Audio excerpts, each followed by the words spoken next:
dos olhares que circundam ruas e becos, as experiências, errâncias e trânsitos se sobrepõem com o tempo através da urbis. As cidades nos presenteiam, quando em festa, com todas as suas expressões, suas cores, suas formas e principalmente suas gentes. Elas norteiam e reestabelecem novos mapas. Elas circunscrevem as novas vias de acesso, seja ela festiva ou seja ela notoriamente urbana.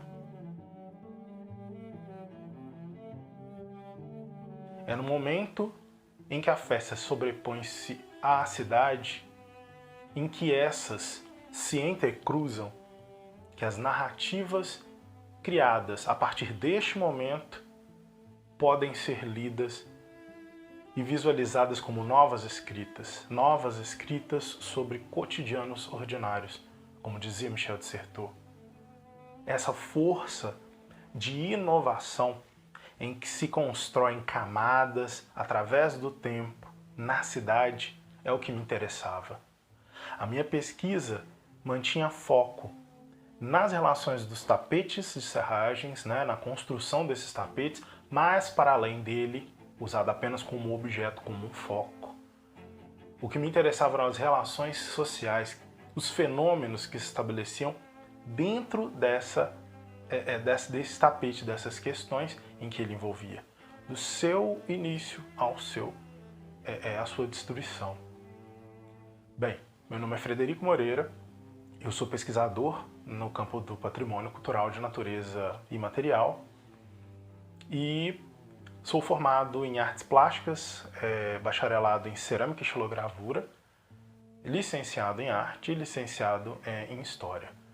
Fiz o meu mestrado na área da educação, na educação patrimonial, na UENG, na Universidade do Estado de Minas Gerais, e atualmente eu faço doutorado na Universidade Federal de Minas Gerais na área de antropologia social, dentro da dimensão do simbólico e enviesado pela questão do patrimônio cultural.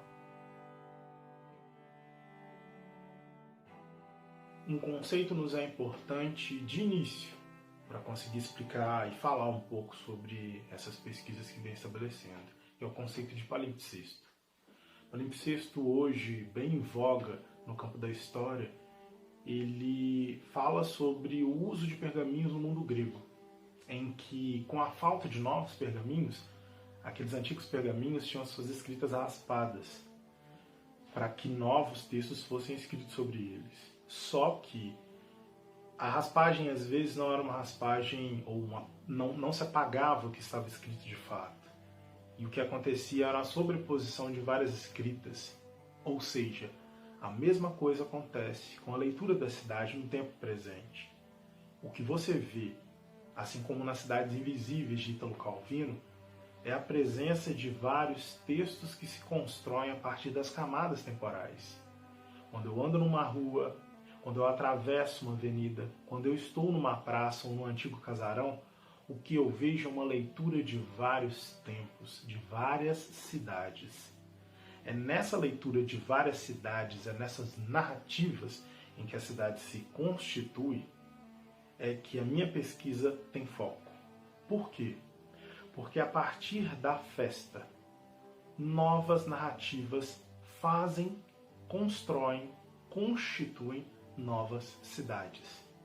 Cidades diversas, porque a partir da festa eu tenho a cidade palco, com a notoriedade de se tornar um novo lugar, de trazer pessoas, de coletividades, abundâncias, cores, formas, novas rotas, novos mapas.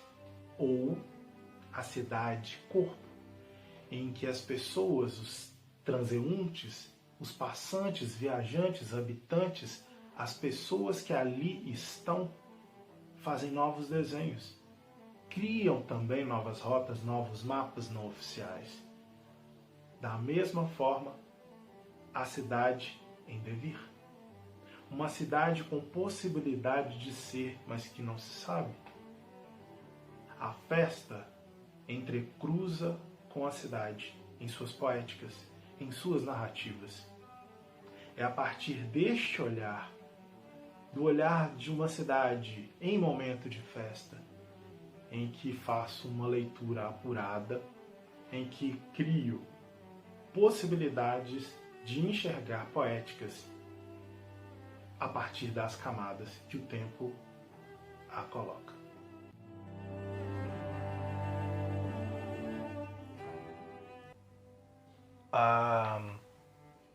A festa, ela evoca um novo tempo, um novo espaço.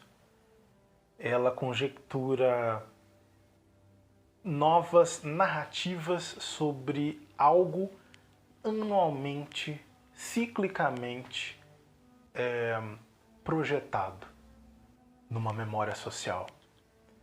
Ela é capaz de auxiliar as questões da memória no que se coloca ou no que se quer tirar, porque ela enuncia, ela silencia, ela torna público, ela retira a publicidade, ela comemora.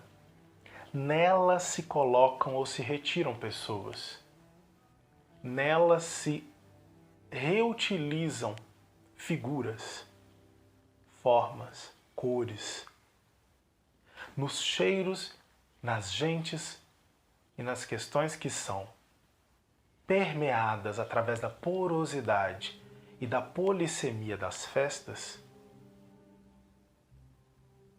podemos dizer que ela se torna um instrumento. Para além da geografia oficial da cidade, a festa institui novos mapas. Ela maqueia e veste a cidade com suas cores, com suas gentes, torna-a outra, dando a ela a possibilidade para que seus espaços, nesses tempos festivos, se definissem como reinvenções de um cotidiano ordinário.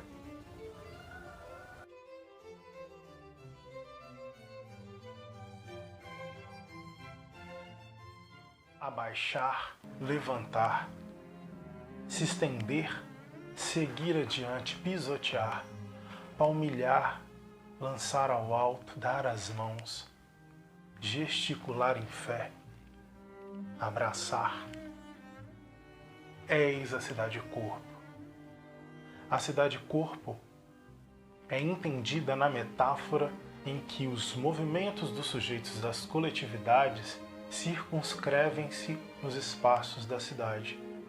Através dos estudos de Paula Bernstein-Jack, Corpografias Urbanas, minhas pesquisas fizeram uso dos conceitos e aportes que diziam que um corpo, ao caminhar de um lugar ao outro, desenha e delineia caminhos, escreve e sulca as memórias no espaço da cidade.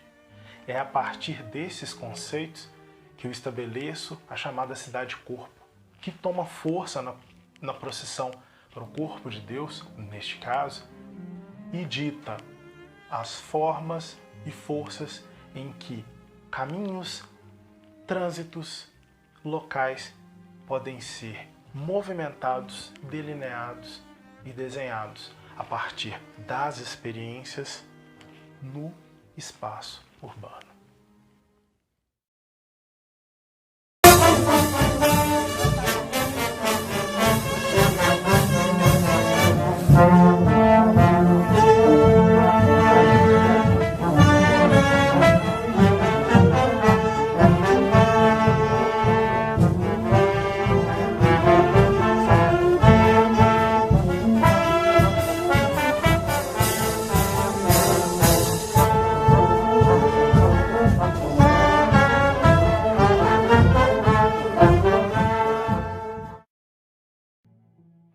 Se constituem 2 quilômetros de extensão entre a Igreja de Nossa Senhora do Rosário dos Pretos e a Igreja da Conceição da Matriz. 2 quilômetros parcialmente ornamentados por serragens coloridas e outros diversos materiais, em que se constroem, na madrugada de uma quarta-feira à quinta-feira pela manhã. Nessas relações, sujeitos criam pela festa, na festa e com a festa as cores de um tapete para que Deus possa passar.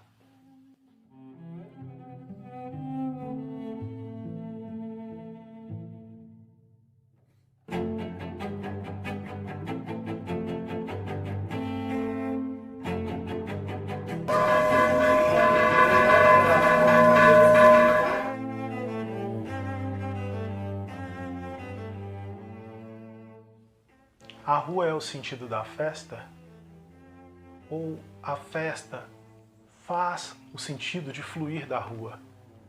Enfim, ambas, ao se entrecruzarem, recriam e recontam narrativas e poéticas, sentidos outros para experienciar a cidade. A festa, com suas cores, cheiros, formas, habita a cidade e, porosa, tal como é, estabelece para além de si mesma tempos, ciclos e espaços. Realoca lugares, redesenha momentos e formas em que a cidade normalmente é vivenciada. Os lugares de memória de Pierre Nora se tornam vivos novamente. A cidade e a festa recriam sentidos outros para que uma memória social seja silenciada ou ecloda, para além do que ela mesma se constitui ou que dela se recontam. É um olhar simples de se conseguir? Não. Não. É um olhar que envolve treino, que envolve trato. É um olhar que é necessário deslocar, ver para olhar. A partir desse deslocamento, a partir dessa possibilidade de uma nova visão, de uma visão em que se retiram, em que se desvelam as coisas, ora silenciadas, ora visíveis, que somos capazes de entender as cidades sensíveis que Pessavento, essa autora, Sandra Jatari Pessavento, nos coloca como as suas cidades sensíveis. Na cidade sensível, e eu ainda a coloco com relação à festa, existem as diversas possibilidades de se entender uma festa na cidade ou uma cidade em festa. A festa, coisa pública, como nos diz Léa Pérez, esquematiza outras relações temporais. Na festa não existe a linearidade, existem-se os ciclos. Constroem-se a partir de ciclos que antigamente eram estabelecidos por relações agrícolas e hoje, ao ver, dependendo da festa, aqui a festa religiosa de cunho popular, a partir desse calendário católico.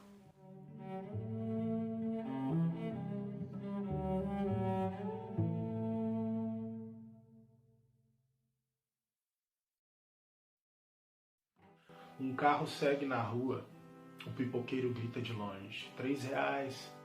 A pipoca, R$3.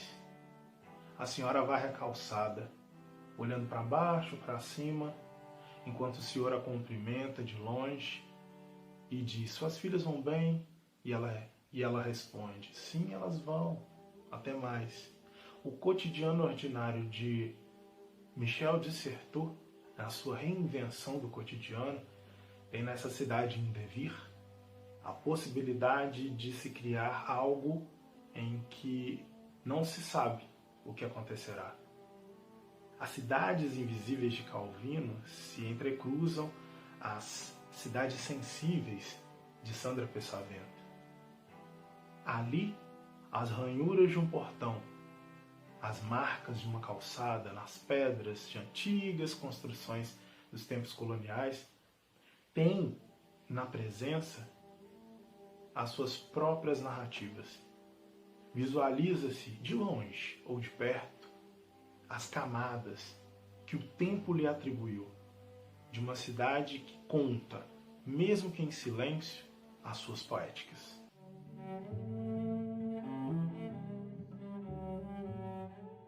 Há de se lembrar das questões das serragens.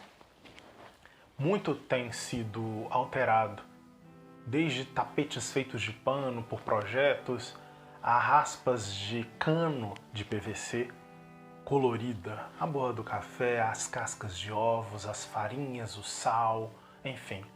A diversidade dessa manifestação estética que foi construída nas relações iconográficas de uma igreja que falava através de imagens aos seus fiéis, numa época ainda da medieval europeia, em que poucos, quase nenhum, eram pessoas estudadas. Então há de se fazer uma educação através das imagens.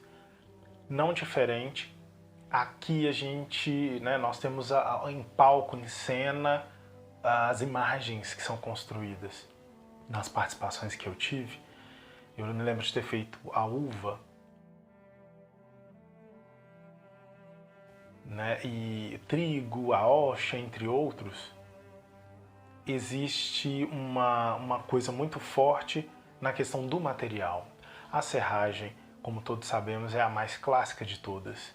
Em várias cidades daqui e de outros lugares, antigamente era-se construído por flores. As flores faziam os caminhos, folhas e flores. Principalmente na cidade de Sabará, a bico de papagaio, que é uma flor vermelha, encarnada, que já tem essa relação direta com a simbologia do Corpus Christi que tem nas questões do sangue e enfim, nas relações da cor simbólica dessa festa como o vermelho.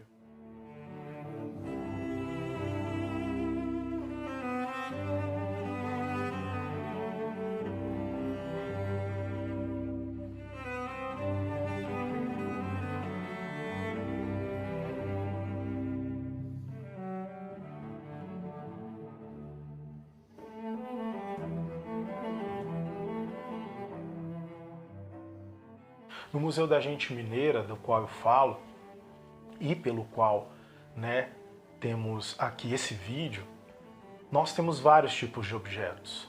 Esses objetos contam não apenas histórias, não apenas evidências de uma memória material, mas nele e a partir dele se tem uma vida social de um objeto. Com quem esse objeto esteve? Quem o manipulou?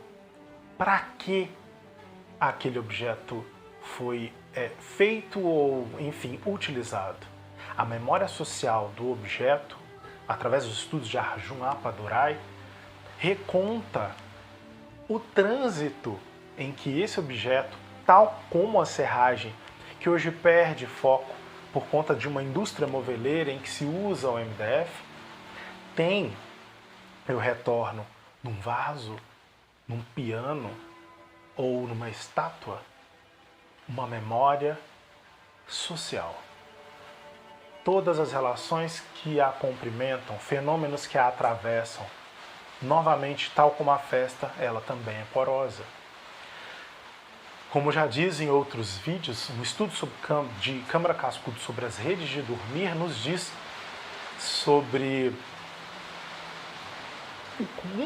como uma rede pode colocar, a partir de uma renda, a partir do seu uso, as diferentes questões sociais que a permeiam. Uma rede de dormir de um índio que é enterrado com ela, ou uma rede de uma senhora da época colonial em que escravos a carregavam, escravizados, nós temos a relação das questões de vida que esse objeto tem, as questões sociais que o objeto carrega consigo. Não diferente disso, no tapete nós temos a articulação do que o próprio Marcel Mauss estabelece como o sacrifício. As questões sacrificiais em que o tapete se encontra são percebidas no ato de destruição dele no corpo da procissão. Na própria destituição do trabalho ao outro, da dádiva de dar, sacrificar aquela força de trabalho, a questão econômica, para que se construa um tapete, para que a sua divindade seja recebida. O sacrifício dentro dessa percepção em que o tapete se coloca, ele narra uma possibilidade de entender a própria questão do cerne ritual, ou seja, a questão em que Cristo se coloca, já que é dentro da concepção cristã em que se realiza o sacrifício maior, depois crucificação e etc., em que a gente também tem como possibilidade de enxergar em metáfora o porquê do tapete de serragem dentro do rito do corpo de Cristo. Bem, é com gratidão que eu vou ficando por aqui. Espero que vocês tenham gostado um pouquinho dessa parte do que eu venho pesquisando aqui na cidade de Sabará, Minas Gerais. Agradeço a oportunidade a partir da Faculdade de Sabará e do Departamento de Cultura dela, que é o Museu da Gente Mineira, através da minha querida Ana Maria Machado Guerra. E espero retornar para poder falar mais um pouquinho sobre outras partes, outros recortes dessa minha pesquisa sobre patrimônios culturais, ok? Um grande beijo para vocês e até mais.